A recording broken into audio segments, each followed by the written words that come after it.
BBC Urdu کے programme سیربین میں خوش آمدید۔ ہمارے لندن اسٹوڈیو سے میں ہوں عادل شاہزیب۔ خیبر ایجنسی میں نیا فوجی آپریشن جاری۔ قبائلی علاقوں میں کامیاب آپریشنز کے دعووں کے باوجود بار بار نئے آپریشنز کی ضرورت کیوں پیش آتی ہے؟ ایمنسٹی انٹرنیشنل کے مطابق گزشتہ 4 برسوں میں شام کی جیلوں میں تشدد سے 18,000 افراد ہلاک۔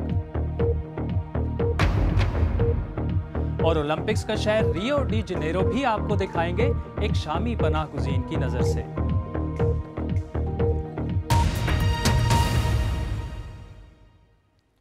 پاکستان کے قبائلی علاقے خیبر ایجنسی کے وادی راج گل میں پاکستانی فوج نے ایک نئے آپریشن کا آغاز کر دیا ہے، جس کا مقصد اس وادی کے ان راستوں میں شدت پسندوں کی نقل و حرکت کو بند کرنا ہے جو وہ اپنی کارروائیوں کے لیے استعمال کر رہے تھے۔ تاہم مبصرین کے خیال میں اس طرح کے آپریشن سے شدت پسندی پر قابو پانا ممکن نہیں۔ مزید تفصیل کے ساتھ اسلام آباد سے نامہ نگار خدائی نور ناصر۔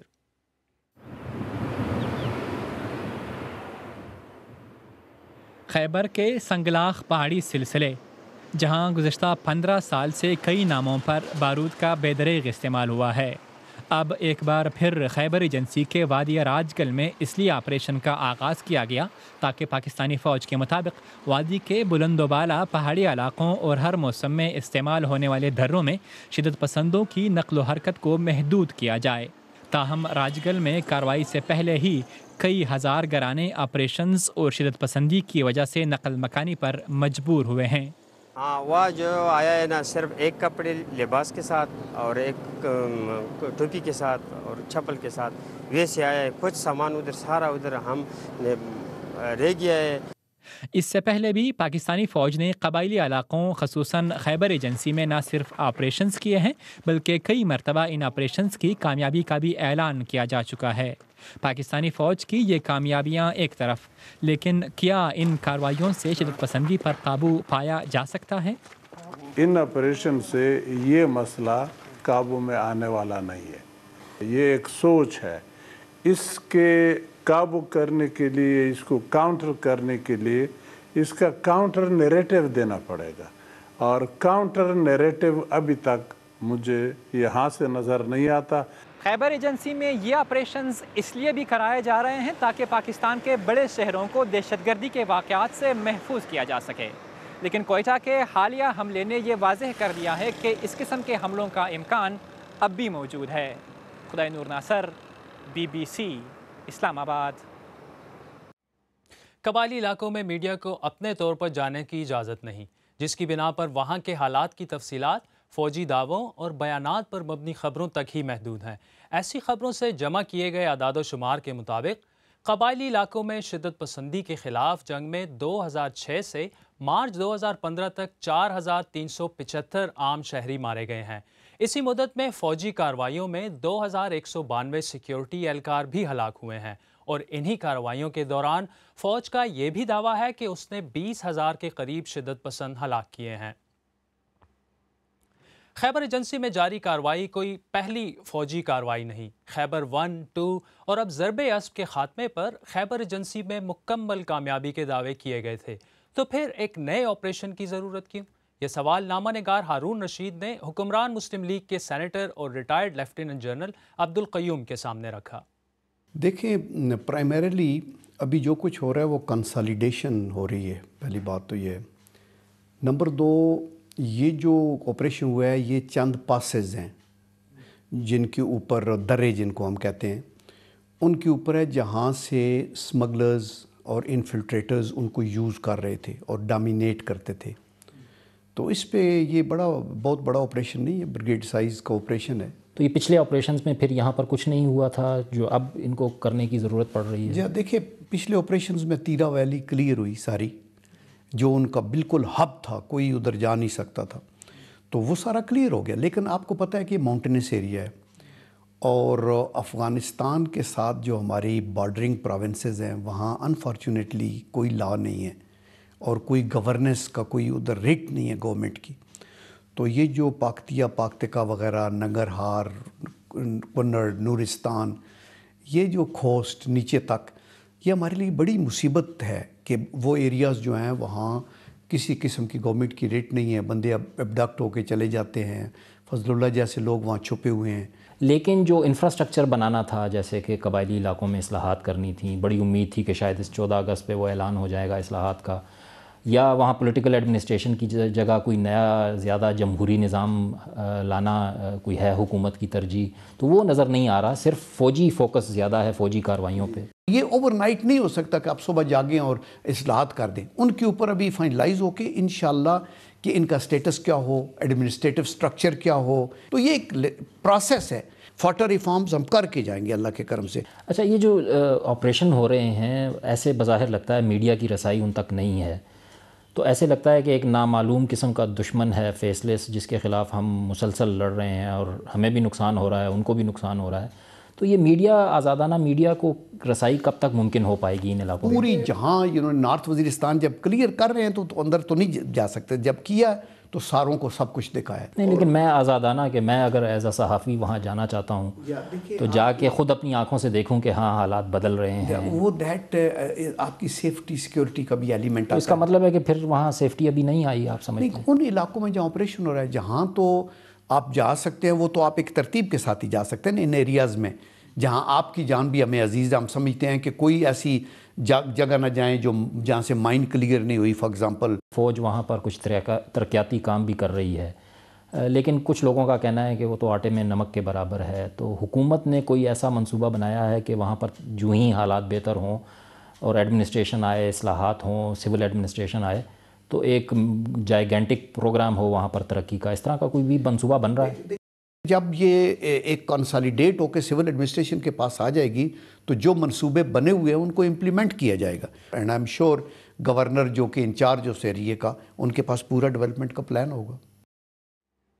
آئیے اب دیکھتے ہیں کہ اسی موضوع پر ہمارے سوشل میڈیا صفحات پر کیا کہا جا رہا ہے۔ ولی شاہ لکھتے ہیں، ان آپریشنز میں بے گناہ لوگ مارے جا رہے ہیں لیکن طالبان کو کچھ نہیں ہوتا، سب بکواس ہے، ہم انہی علاقوں سے ہیں۔ حیدرآباد سے جان علی لغاری کہتے ہیں، بہت اچھا ہو رہا ہے اور آپریشن ہونا بھی چاہیے تاکہ وہاں کے سچے پاکستانی سکون کی سانس لے سکیں اور پاکستان سے دہشت گردوں کا خاتمہ ہو سکے۔ مردان خیل سے اشرف علی لکھتے ہیں، یہ کیسے آپریشنز ہیں جو ختم ہی نہیں ہوتے، کتنے دہشت گرد ہیں جو مر کے پھر زندہ ہو جاتے ہیں۔ اب نظر ڈالتے ہیں عالمی خبروں پر۔ ایمنسٹی انٹرنیشنل کی ایک رپورٹ میں کہا گیا ہے کہ شام میں زیر حراست افراد پر مبینہ طور پر جیلوں میں تشدد اور ریپ کے باعث پچھلے 4 برسوں میں تقریباً 18,000 افراد ہلاک ہوئے ہیں۔ تفصیل کے ساتھ ثنا گلزار۔ یہ میسا صالح ہیں جو کہ یہاں شامی حکومت کے خلاف مظاہرے میں مصروف ہیں۔ اپریل 2014 میں ان کی گرفتاری سے قبل وہ ایک صحافی کی حیثیت سے دمشق میں کام کرتی تھیں۔ ترکی سے متصل شامی بارڈر سے بات کرتے ہوئے وہ ہمیں بتاتی ہیں کہ وہ گھر واپس نہیں جانا چاہتی۔ میسا نے 7 ماہ حراست میں گزارے۔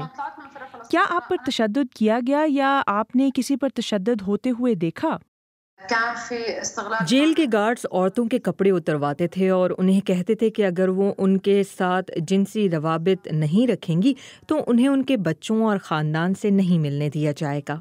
وہ ایک 50 سالہ خاتون پر بھی تشدد کرتے تھے، انہیں برہنہ کر کے ان کی گردن کے گرد رسی باندھ کر انہیں لٹکاتے تھے۔ یہ وہ خاکے ہیں جو کہ ایک سابقہ قیدی نے بنائے۔ 70 سے زائد مردوں کو ایک چھوٹے سے سیل میں رکھا گیا۔ انہوں نے بتایا کہ ان پر کیا گزری۔ جو چیز مجھے اب یاد آتی ہے وہ یہ ہے کہ میں کسی مردہ جسم کی مانند سن ہو گیا تھا۔ میں نے جب پہلی رات ایک مردہ جسم دیکھا اور اس کی بو سونگھی تو مجھ پر دہشت طاری ہو گئی، میں سو نہیں پایا۔ اس شخص نے رشوت دے کر قید سے چھٹکارا حاصل کیا۔ شامی حکومت نے کسی بھی قسم کے تشدد کی تردید کی ہے، لیکن انسانی حقوق کی تنظیموں کا کہنا ہے کہ اس طرح کے تشدد کو ختم کرنا ترجیح ہونی چاہیے۔ ترکی کے 2 مشرقی شہروں وان اور الازو میں چند گھنٹوں کے دوران پولیس اسٹیشن پر ہونے والے 2 بم حملوں میں کم از کم 6 افراد ہلاک اور 219 زخمی ہوئے ہیں۔ تازہ حملوں میں الازو میں پولیس اسٹیشن کو نشانہ بنایا گیا، جہاں کم از کم 3 افراد ہلاک اور 140 سے زیادہ زخمی ہو گئے ہیں۔